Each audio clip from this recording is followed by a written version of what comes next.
Hello అందరికీ welcome to హరిత talks. ఈ రోజు మనం వినబోయే కథ బెస్తవాడు భూతం. అనగనగా ఒక దేశంలో ఒక బీద బెస్తవాడు ఉండేవాడు. వాడు ప్రొద్దున్నే లేచి సముద్ర మధ్యకు పోయి 4 సార్లే వల వేసేవాడు. ఆ 4 తూర్లకు ఏం దొరికితే అవి తీసుకుని బజారుకు పోయి అమ్ముకొని ఆ వచ్చిన డబ్బుతో పొట్ట పోసుకుంటూ ఉండేవాడు. ఒక్కొక్క రోజున ఒక్క చేపైనా దొరికేది కాదు. అయినా వాడు ఇవాళ నాకు దేవుడేమీ ఇవ్వలేదు అనుకుని తృప్తిగానే ఇంటికి వెళ్ళేవాడు. ఒక రోజున వాడు మామూలుగా సముద్రానికి వచ్చి వల వేశాడు. మొదటిసారి వలలో వాడికి చచ్చిన కుక్క వచ్చింది. రెండవసారి వేశాడు, ఎండ్రకాయలు పడ్డాయి. మూడవసారి వేశాడు, బొమ్మరాళ్ళు నత్తగవ్వలు వచ్చినాయి. నాలుగోసారి దేవుణ్ణి తలుచుకుంటూ మళ్ళీ వల వేశాడు. ఒక ఇత్తడి కూజ దొరికింది. వాడు అది చూసి చాలా సంతోషించాడు.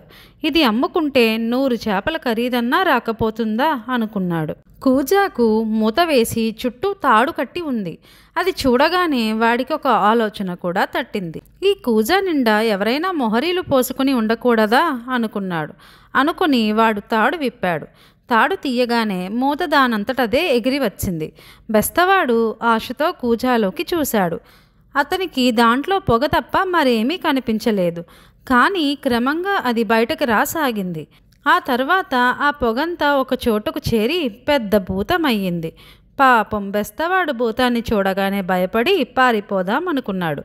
కానీ భూతం పోనివ్వలేదు. ఓ రాజా, నీ మాట ఇక ఇప్పుడు వింటానురా అని అంది ఆ భూతం. బెస్తవాడికి ఆశ్చర్యం వేసింది.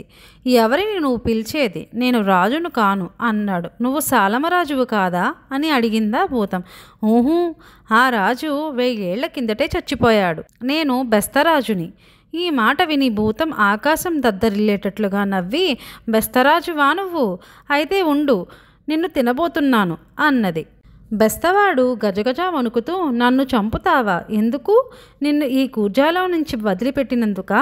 నేను చేసిన మేలుకు ఇదేనా నువ్వు చేసే సహాయం అన్నాడు ఆ బెస్తవాడు. అవును, ఇదే. నిన్ను తినక తప్పదు. అయితే నీవెట్లానో చావబోతున్నావు కాబట్టి ఒక వరం కోరుకో, నీకు ఆ వరం ఇస్తాను అన్నది ఆ భూతం. సరే అయితే నీ కథ తెలుసుకోవాలని ఉన్నది, చెప్పు అన్నాడు బెస్తవాడు. విను, చెప్తాను. పూర్వం నేను మంచి భూతాన్ని. సాలమన్ రాజు నన్ను పొగగా మార్చి ఈ కూజాలో బంధించాడు. బంధించి నన్ను తీసుకెళ్ళి సముద్రంలో పారేయించాడు. నేనప్పుడు ఎవరైనా వచ్చి నన్ను ఈ కూజాలో నుంచి వదిలిపెడితే వాడికి పెద్ద సహాయం చేద్దాం అనుకున్నాను. చాలా కాలం ఎవ్వరూ రాలేదు. ఇక నాకు కోపం వచ్చింది. ఈ మాట ఎవరైనా వచ్చి నన్ను వదిలిపెడితే వాణ్ణి చంపి తిందామనుకున్నాను. నువ్వు వచ్చి వదిలించావు. నిన్ను నేను చంపక తప్పదు. ఇక భూతాన్ని బ్రతిమాలినా లాభం లేదనుకున్నాడు బెస్తవాడు. వాడికి హఠాత్తుగా ఒక ఆలోచన తట్టింది. ఓ భూతమా, నీ మాటలు నేను నమ్మలేకుండా ఉన్నాను. అంతా అబద్ధంగా తోస్తున్నది.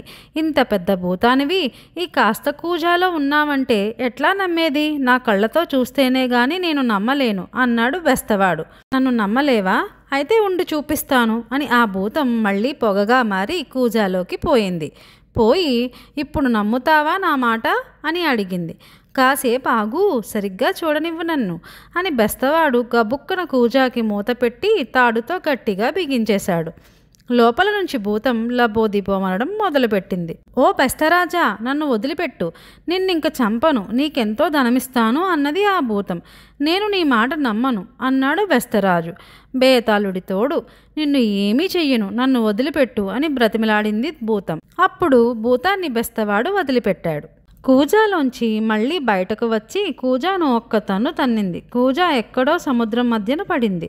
అప్పుడు ఆ భూతం బెస్తరాజుతో అన్నది, నీ వల తీసుకుని నా అరచేతిలోకి ఎక్కి కూర్చో, నిన్ను మంచి చోటుకు తీసుకుపోయి వదిలిపెడతాను అన్నది.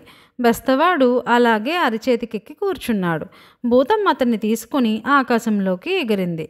కొండలు, నదులు, అడవులు ఎన్నో దాటి ఆఖరకు భూతం ఒక లోయ దగ్గరికి వచ్చి దిగింది. అక్కడ ఒక మంచి చెరువు ఉంది. నీళ్లు అద్దంలాగా తెల్లగా ఉన్నాయి. భూతం బెస్తవాడితో, నువ్వు రోజు ఇక్కడ ఒకసారి వల వేసుకో, 4 చేపలు పడతాయి. అవి తీసుకెళ్ళి పక్క రాజుకి అమ్ముకో, అతను నీకు బోలెడు డబ్బిస్తాడు, నీకిక దరిద్రం ఉండదు అన్నది. తరువాత భూతం నేలను ఒక్క తన్ను తన్నింది. భూమి 2గా బ్రద్దలయ్యింది. భూతం దాంట్లోకి పోయింది.